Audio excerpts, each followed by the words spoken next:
कहानी की शुरुआत होती है एक famous Hollywood actress Elizabeth sparkle से।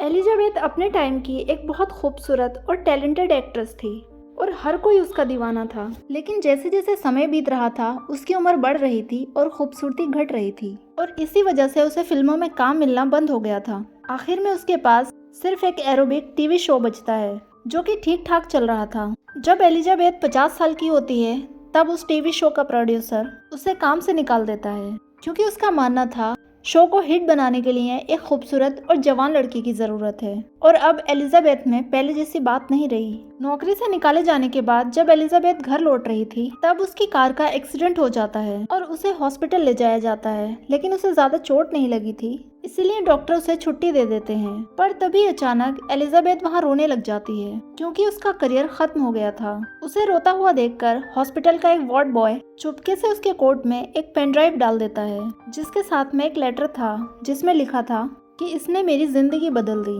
घर आकर जब एलिजाबेथ उस पेन ड्राइव को चेक करती है तो उससे उसे सब्सटेंस नाम की एक ब्लैक मार्केट ड्रग के बारे में पता चलता है। इस ड्रग की मदद से कोई भी इंसान अपना एक यंग वर्जन यानी एक जवान और बेहतर शरीर बना सकता था जिसमें वो अपनी कॉन्शियसनेस यानी आत्मा डालकर पुराने शरीर को छोड़ सकता था। असल में इस ड्रग को बूढ़े लोगों के लिए बनाया गया था जो दोबारा जवानी का मजा लेना चाहते थे, लेकिन उस ड्रग की कुछ कमियां भी थी। उसको इस्तेमाल करने वाला इंसान 7 दिन से ज्यादा नए शरीर में नहीं रह सकता क्योंकि यंग बॉडी को एक्टिव रखने के लिए एक स्टेबलाइजर लिक्विड की जरूरत होती है जो सिर्फ ओरिजिनल बॉडी में ही बनता है और वो लिक्विड तभी जनरेट होता है जब उस इंसान की आत्मा अपने असली शरीर में हो। इसलिए उसके यूजर को एक हफ्ता अपनी बॉडी में जीना जरूरी था ताकि उसकी यंग बॉडी के लिए 7 दिन का स्टेबलाइजर लिक्विड बन सके।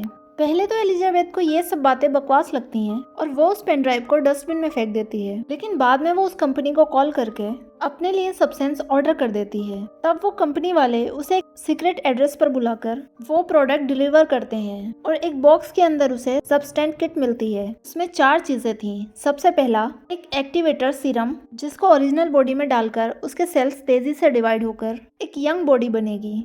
दूसरा स्टेबलाइजर इंजेक्शन। ये 7 खाली इंजेक्शन थे जिसके अंदर मेन बॉडी का स्टेबलाइजर लिक्विड जमा करना था और यंग बॉडी को 7 दिन वो इंजेक्शन लेना था। तीसरी चीज होती है स्विचिंग ट्यूब्स। इसके जरिए दोनों बॉडी अपना ब्लड एक्सचेंज करके अपनी कॉन्शियसनेस को ट्रांसफर कर सकती थी। और लास्ट आइटम था फूड पैकेट जिसमें दोनों बॉडी के लिए न्यूट्रिशंस था। 7 दिन तक जो बॉडी बेहोश रहती है उसे सलाइन के जरिए ये फूड देना पड़ता है। अब एलिजाबेथ वो एक्टिवेट सीरम अपने अंदर इंजेक्ट कर लेती है जिससे उसके सेल्स बहुत तेजी से डिवाइड होने लगते हैं और वो दर्द से तड़पने लगती है। आखिर में एलिजाबेथ की बॉडी के पीछे से यानी कि उसकी पीठ से एक लड़की बाहर निकलती है और एलिजाबेथ बेहोश हो जाती है क्योंकि उसकी आत्मा इस नए शरीर में आ गई थी और ये लड़की एकदम जवान और बहुत खूबसूरत थी। फिर वो लड़की अपने पुराने शरीर पर टाँके लगाकर उसकी पीठ सिल देती है, लेकिन थोड़ी देर में ही इस यंग बॉडी की तबीयत बिगड़ने लगती है क्योंकि उसने वो स्टेबलाइजर लिक्विड नहीं लिया था। तब वो अपनी ओरिजिनल बॉडी की रीढ़ की हड्डी से वो लिक्विड निकालती है और उसे अपने अंदर इंजेक्ट कर लेती है जिससे उसे अच्छा महसूस होता है। फिर वो लड़की अपने पुराने शरीर को घर में छुपा देती है और वो उसी एरोबिक टीवी शो के ऑडिशन में जाती है जहाँ से एलिजाबेथ को निकाला गया था।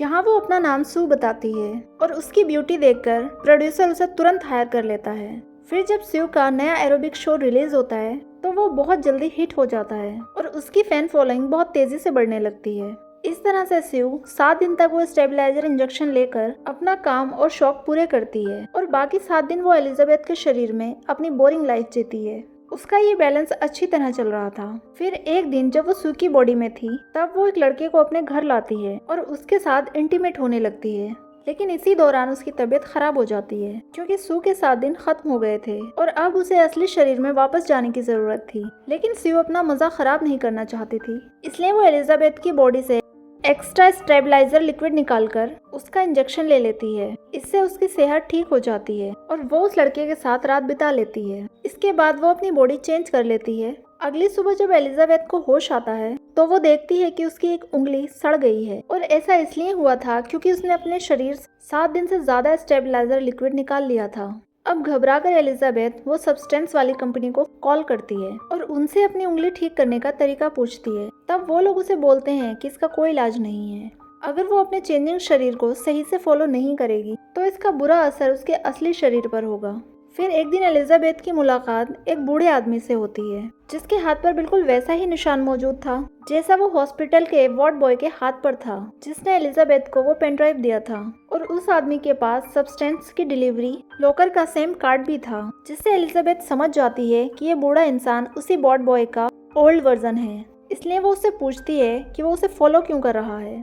तब वो आदमी बोलता है कि वो ये देखना चाहता था कि एलिजाबेथ कैसी है, और आखिर में वो एलिजाबेथ से पूछता है कि क्या उसके यंग वर्जन ने उसके शरीर को खाना शुरू कर दिया है। अब ये सुनकर एलिजाबेथ काफी डर जाती है और वहाँ से भागने लगती है। तभी वो एक लड़के से टकरा जाती है जिसके साथ उसने सू बनकर रात बिताई थी। यहाँ वो लड़का गुस्से से उसे अपने रास्ते से हटने को कहता है। तब एलिजाबेथ को एहसास होता है कि लोग सिर्फ उसके जवान रूप को पसंद करते हैं, ना कि बूढ़े रूप को। फिर उसे अपने एक पुराने दोस्त फ्रेड की याद आती है जो कि आज भी उसे पसंद करता था। इसलिए एलिजाबेथ फ्रेड को कॉल करती है और उसके साथ डेट पर जाने का प्लान बनाती है। पर उस दिन जब वो तैयार होने लगती है तब उसकी नज़र सू के जवान शरीर पर पड़ती है और उससे उसे बहुत जलन होने लगती है, जिस वजह से एलिजाबेथ काफी मेकअप करती है। लेकिन फिर भी वो सू जैसी नहीं बन पाती और आखिर वो गुस्से से अपना मेकअप निकालकर डेट पर जाना कैंसिल कर देती है और दोबारा सू की बॉडी में आ जाती है। अब एक दिन वो टीवी शो का प्रोड्यूसर सू को अपने ऑफिस बुलाता है और उसे न्यू ईयर नाइट का शो होस्ट करने को बोलता है, जो कि उस टीवी चैनल का सबसे बड़ा शो था।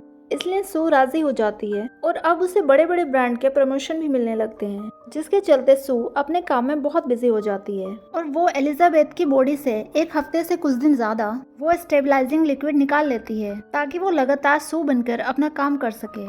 इसके बाद जब वो एलिजाबेथ के शरीर में आती है तो उसका आधा शरीर बूढ़ा हो जाता है क्योंकि सू ने उसके अंदर से थोड़ा ज्यादा ही स्टेबलाइजर लिक्विड निकाल लिया था। अब एलिजाबेथ को सू से नफरत होने लगती है। हालांकि वो दोनों एक ही आत्मा थी, लेकिन उनकी दो अपनी अलग अलग बॉडी की वजह से उनकी अपनी अलग पर्सनैलिटी बन जाती हैं। और एलिजाबेथ को लगता है कि सू अपने फायदे के लिए उसका इस्तेमाल कर रही है, इसीलिए वो गुस्से में बहुत ज्यादा खाना शुरू कर देती है और उस घर में काफी गंदगी फैला देती है। जब बाद में सू को होश आता है तो उसे एलिजाबेथ की हरकतें बर्दाश्त नहीं होती और वो गुस्से में उसके शरीर से बहुत ज्यादा स्टेबलाइजर लिक्विड निकाल लेती है ताकि वो हमेशा के लिए सू बनकर रह सके। अब इस तरह से 3 महीने बीत जाते हैं और एलिजाबेथ बेहोश पड़ी रहती है। अब न्यू ईयर शो के एक दिन पहले वो स्टेबलाइजर लिक्विड खत्म हो जाता है और जब सू एलिजाबेथ की बॉडी से वो लिक्विड निकालने की कोशिश करती है तो वो निकल नहीं पाता क्योंकि वो पूरा खत्म हो चुका था, जिस वजह से उसकी तबीयत खराब होने लगती है। तब सू उन कंपनी वालों को कॉल करती है जो उसे बताते हैं कि उस लिक्विड को बनाने के लिए उसे उस शरीर में वापस जाना होगा। इसलिए सू को मजबूरी में एलिजाबेथ की बॉडी में आना पड़ता है, जो अब बहुत ही ज्यादा वियर्ड दिख रही थी। एलिजाबेथ को लग रहा था कि सू की वजह से उसका ये हाल हुआ है, इसलिए वो कंपनी वालों को कॉल करके ये सब स्टेंट्स प्रोग्राम क्विट करने को बोलती है। तब वो कंपनी वाले उसे एक टर्मिनेशन सिरप भेजते हैं जिससे यंग बॉडी को मार के ये खेल खत्म किया जा सकता था।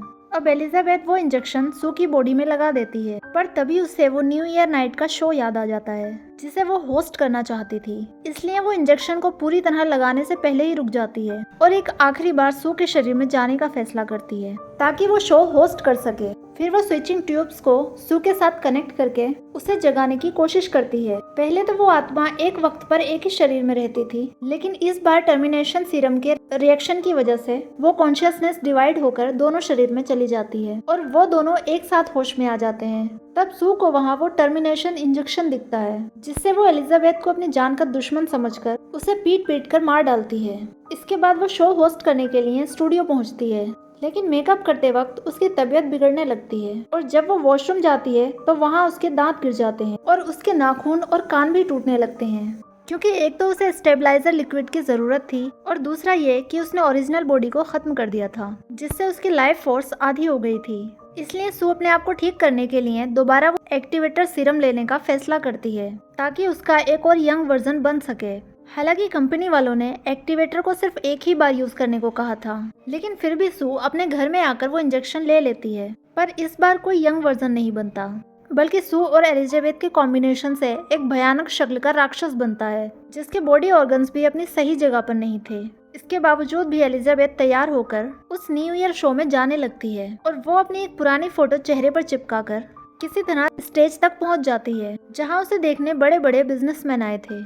लेकिन जब वो उसे देखते हैं तो वो बहुत डर जाते हैं और वहाँ पर दौड़ भाग हो जाती है और कुछ लोग उस पर अटैक करते हैं, जिससे एलिजाबेथ घायल हो जाती है और उसका खून बहने लगता है और वो पूरी जगह खून से भर जाती है। अब किसी तरह वो बाहर निकलती है, तब उसका एक पैर टूट जाता है, जिससे वो गिर जाती है और गिरने की वजह से उसका शरीर टुकड़ों में बिखर जाता है, जिसके अंदर से एलिजाबेथ का चेहरा रेंगते हुए बाहर आता है और एक स्टार शेप मॉन्यूमेंट पर पहुंच जाता है, जो कि बहुत साल पहले उसी के लिए बनाया गया था।